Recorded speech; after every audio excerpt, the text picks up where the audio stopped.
Welcome to the Property Profits Podcast. Thank you so much for jumping on with me. Let's get freaking to it. So, I wanted to tell you a story about a deal that we're doing and how I didn't freak out, but it sucked. And these kind of things happen in real estate. This is why you need to keep your pipeline full. Don't rely on one deal to eat. So, we're supposed to close a deal on Tuesday, which was yesterday. If you're listening to this podcast on Wednesday or whenever you're listening. Anyway, supposed to close the deal yesterday. And the seller goes to the title company, signs. The buyer goes. Title company can't get a hold of them.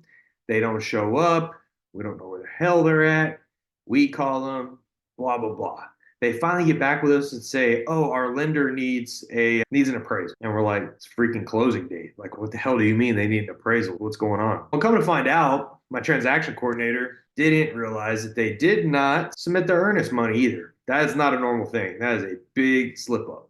But anyways, so no earnest money, and they don't show up. That sucks. And we're professionals. We do this all the time. We do lots of transactions, and we just had a big old screw up. Sucked. But luckily, we still have some time on this contract. It's a good deal. I think these people are going to come through. I think they just don't know what they're doing. They're newbies, and they're using a bank, and they try to say it was cash, and we're getting it worked out. But now, since it's not cash and it's going to be a bank financing doesn't recognize assignments or like wholesale fees. So we're going to have to either do a double close or a novation. We got to change it up. So anyways, bunch of bull crap. Sucks, but this is my advice. Don't ever rely on one deal.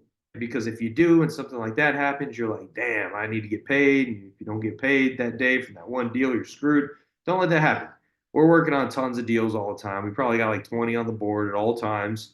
And they close at various dates, whatever. And we buy some, hold some, we flip some, we wholesale some, do all sorts of creative crap. But we got to make money. And even if I buy stuff, I usually buy with a partner. So the partner will pay me so I can pay my team or something like that. But anyways, I wanted to go over that. Crap happens in real estate, and you just got to keep your cool.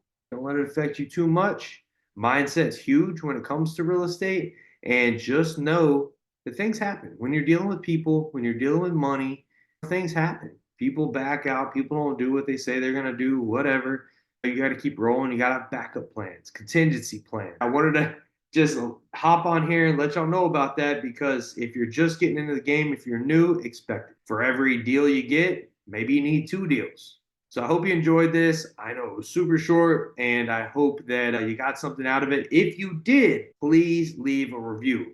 Please refer this podcast to a friend. I jump on here every day for at least a few minutes, if not longer, if we have a guest or if I have a hot air balloon in my head and I have a lot to talk about. But I'm here to provide value to y'all. So refer it to a friend, a family member, leave an honest review. If this helps you, I truly appreciate it. And also, we are sending out some more mail through REI Complete. They get us badass results. If you're interested in that, also DM me on Facebook, reach out on here. I'll get you hooked up with them.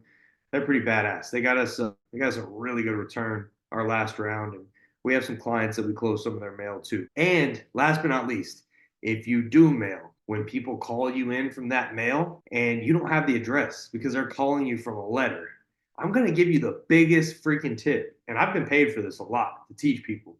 The biggest tip whenever you're answering direct mail, because you're going to call them and be like, they're going to call you, you're probably going to miss it. They're going to show up as a lead in your CRM, however it works in your CRM. You're going to call them back. Hey, I missed your call. Calling you back. We sent you an offer in the mail. Oh, yeah, what address? And you're going to say, you called me and we send letters out all over the place.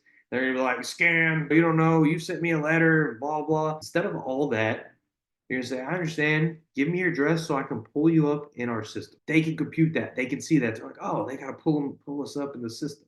And you're going to pull them up on freaking Zillow or whatever, PropStream or whatever you're using.